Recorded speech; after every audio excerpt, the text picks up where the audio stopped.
Okay, this is no substitute for following the instructions, and if you're doing spark plug thread repair on the engine and the vehicle, then you're not going to have to cover up a lot of the things that I'm having to cover up right here doing it off of the vehicle.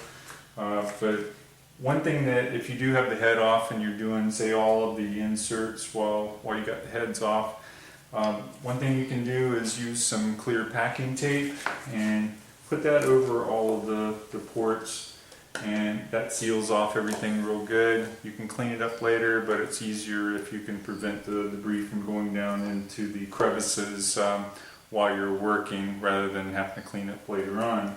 Also, if you've got the valve cover, you could set the valve cover up top. I put some clear packing tape and some shop rags there to cover up and keep the debris out when I'm working on this.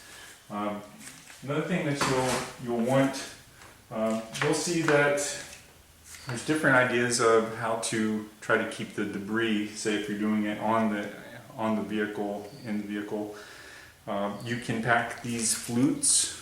You can pack these flutes with grease, and when you fill that all in with grease, then the idea is that the metal debris will stick in there as you're drilling and it won't fall down into the engine. Well, there's different ways of thinking about it. One way of thinking about it is that if the grease and the debris falls in the engine, it may be harder to get it out.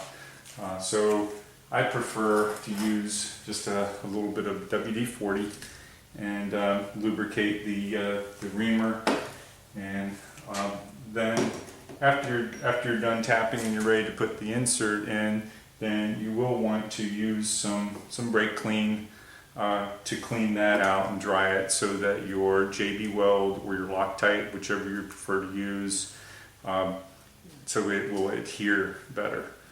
If it's oily, it's just not going to stick, so that's not going to work very well. Calvan uses a lineup guide. This guide fits right down into the spark plug hole so that when you go to drill, it will be just lined up perfectly for you, even on the vehicle, on one of the back cylinders. You can't see it that well. It's not going to matter because you're going to be able to use that guide to center everything up. It takes the guesswork out of it. I also want a good quality air ratchet. This is a snap-on, but Ingersoll Rand's very good. CP makes some good air ratchets. As long as you've got a good air ratchet that's going to be able to turn the reamer when you're drilling there. And I found that the 12-point half-inch socket seems to fit the best on the tooling out of the Calvan 38900. It fits pretty good on the tap and on the reamer. So that's what you're going to do. You're going to drill that out.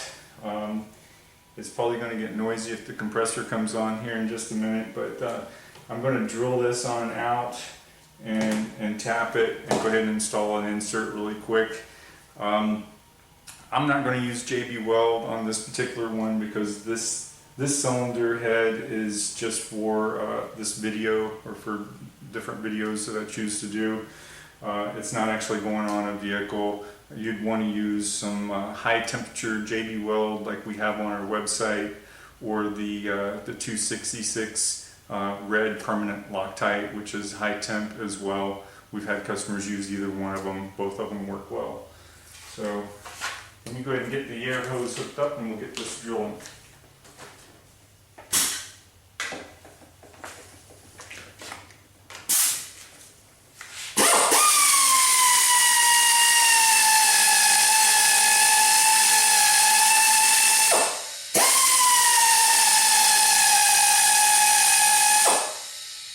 You'll find that you have to put a lot of downward pressure on this bit.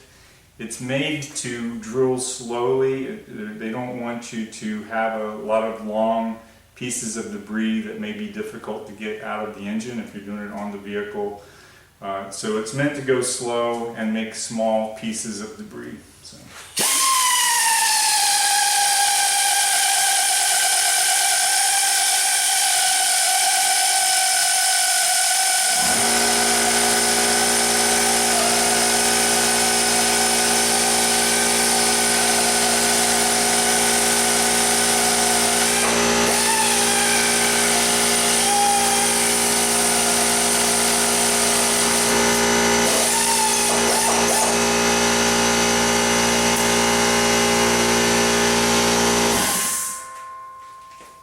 Okay, so when it goes through, you can tell that it's all the way through, and you'll use the stop pin in the reamer on the 38900 kit. That'll stop right there on the lineup piece there, lineup adapter.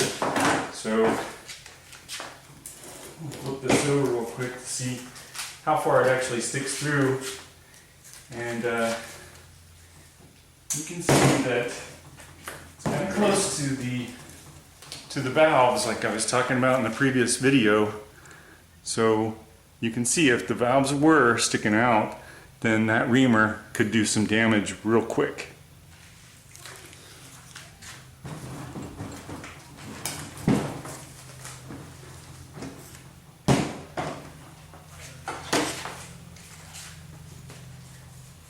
So once we do that, we can get this one out.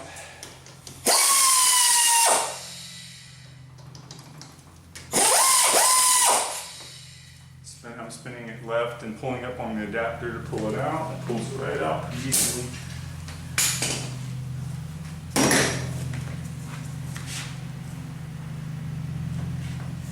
And let's see, we're going to use the tap, and again, you want to oil that up pretty good.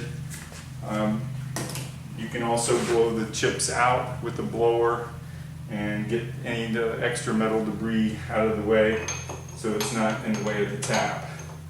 I'm also going to use the same lineup adapter. We're going to use that on the tap as well.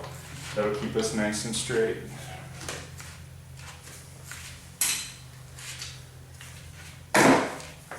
Now you can use, normally if I'm doing this on a vehicle, I'm going to do the tapping part, which is the more critical part, with a hand ratchet. I'm going to go ahead and do it with the air ratchet, if I've got enough air with the compressor turned off here.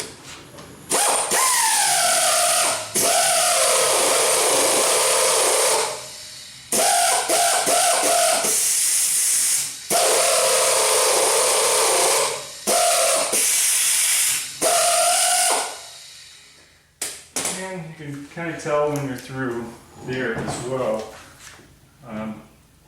You can go all the way to the top V slot and the tap to make sure that you're through all the way. Now, you will want to use something, if you're doing this on the vehicle, you'll want to have like a rubber band or an O-ring, paper clip, or a seat or an E-clip if you have one, to go in that groove to prevent this from falling all the way in. Doing it off the vehicle, it's not crucial that you do that, but if you're doing it on the vehicle, it's very crucial. You don't want to drop that down in the engine.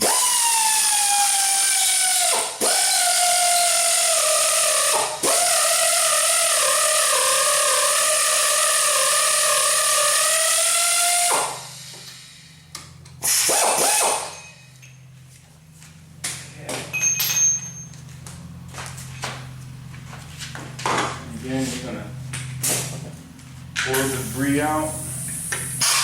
You want to use some safety glasses.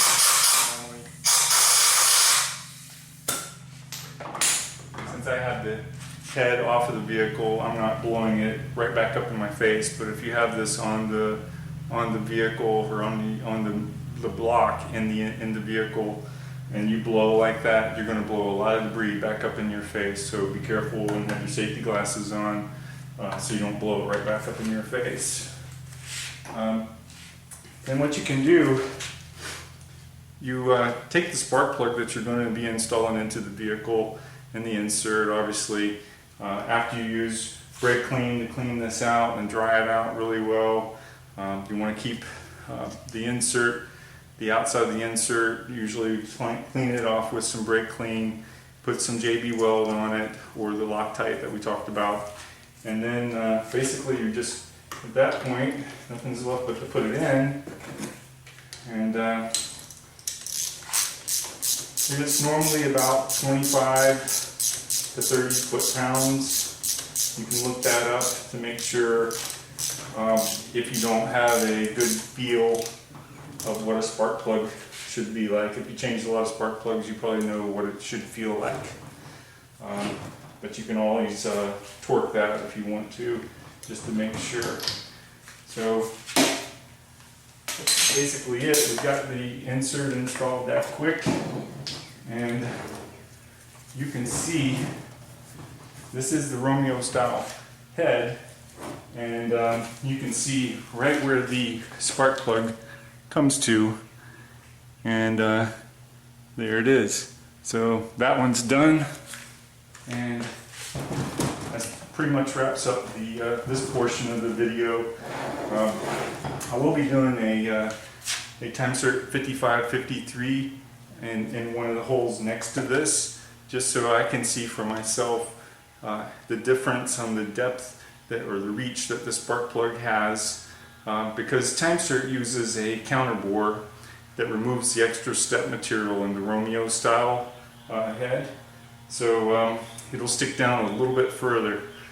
Like I was saying previously, that the Calvan being used on Romeo style, the spark plug sits up a little bit higher. Hasn't caused any problems that have been reported. Haven't heard of any problems at all. But for those that are concerned about that, you would want to use one of the Timesert kits, which has the counterbore on the Romeo style heads for 01 and up. This counterbore will remove that extra step material so the spark plug sits at the distance that it did originally.